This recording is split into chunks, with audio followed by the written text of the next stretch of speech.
স্বাগতম জিজেসলাভ বাংলা চ্যানেলে। আমরা বাইবেলের আধ্যাত্মিক প্রাণীদের নিয়ে শিখেছি, কিন্তু আজ আমরা শিখব বাইবেলের গল্পে শয়তান আর দানবদের নিয়ে। বাইবেলের শুরুতেই দেখা যায় ঈশ্বর অন্ধকার আর বিশৃঙ্খলার ভেতর থেকে একটি সুন্দর সাজানো পৃথিবী তৈরি করেন। তিনি মানুষকে তার প্রতিনিধি বানান, যেন তারা সৃষ্টির ওপর শাসন করে। কিন্তু আদিপুস্তক 3 অধ্যায়ে হঠাৎ দেখা দেয় এক অদ্ভুত প্রাণী। সে ঈশ্বরের বিরুদ্ধে বিদ্রোহ করছে। বাইবেল তখনও বলে না কেন বা কিভাবে সে বিদ্রোহ করছে, কিন্তু তার উদ্দেশ্যে স্পষ্ট: ঈশ্বরের ভালো দুনিয়াকে নষ্ট করা। এটাই বাইবেলের প্রথম দুষ্ট শক্তির ছবি। সে ঈশ্বরের ভালো জিনিসকে বিকৃত করে আবার অন্ধকার ও বিশৃঙ্খলায় টেনে নেয়। মানুষও তার ফাঁদে পড়ে যায় এবং বিদ্রোহে যোগ দেয়। তারপর থেকে মানব বিদ্রোহ আর আত্মিক বিদ্রোহ একসাথে চলে।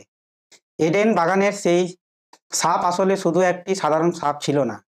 এডেন ছিল এমন এক জায়গা যেখানে স্বর্গীয় প্রাণী আর পৃথিবীর প্রাণী একসাথে বাস করত। তাই সেই সাপ ছিল এক আধ্যাত্মিক সত্তা, যে একসময় ঈশ্বরের সিংহাসনের আশেপাশে ছিল। নবী যিশায়া আর জিসকেল বলেছিলেন, এই সত্তা আর ঈশ্বরের অধীনে থাকতে চাইছে না, সে নিজেই ঈশ্বর হতে চেয়েছিল। তাই সে মানুষকেও প্রলোভন দেয়, তোমরা নিজেরাই ঈশ্বরের মতো শাসন করো। ফল হলো মানুষ এডেন থেকে বেরিয়ে যায়। এরপর বাইবেলে দেখা যায় এই বিদ্রোহী আত্মা মানুষের মধ্যে বিভেদ, ঘৃণা আর মৃত্যু ছড়াচ্ছে। কখনো তাকে সাপ বলা হয়, কখনো সমুদ্রের দানব, কখনো মৃত্যুর রাজা। তাকে বলা হয় প্রলুব্ধকারী, দুষ্টজন, অপবাদদাতা। শয়তানও আসলে কোনো নাম নয়, এটা একটা উপাধি। হিব্রুতে সাতান মানে বিরোধী। সে কোনো ভালো কিছুর জন্য নয়, বরং সব কিছুর বিরুদ্ধে কাজ করে। তার কাজ মিথ্যার মাধ্যমে মানুষকে আবার অন্ধকারে নিয়ে যাওয়া। কিন্তু শয়তান একা ছিল না। বাইবেলে আরও বিদ্রোহের কথা বলা হয়েছে।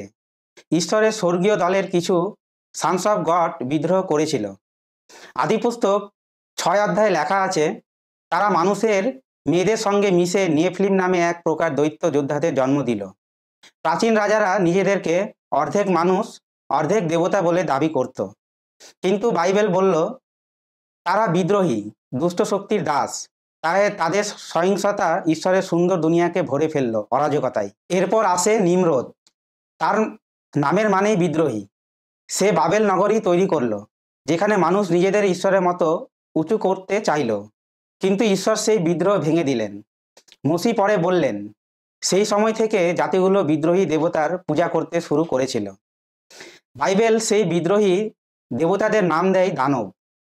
দানবরা শুধু রাজ্য বা ক্ষমতার ভেতরেই কাজ করে না, তারা ব্যক্তিগত জীবনেও কাজ করে। তারা মানুষের লোভ, স্বার্থপরতা আর দুর্বলতাকে ব্যবহার করে।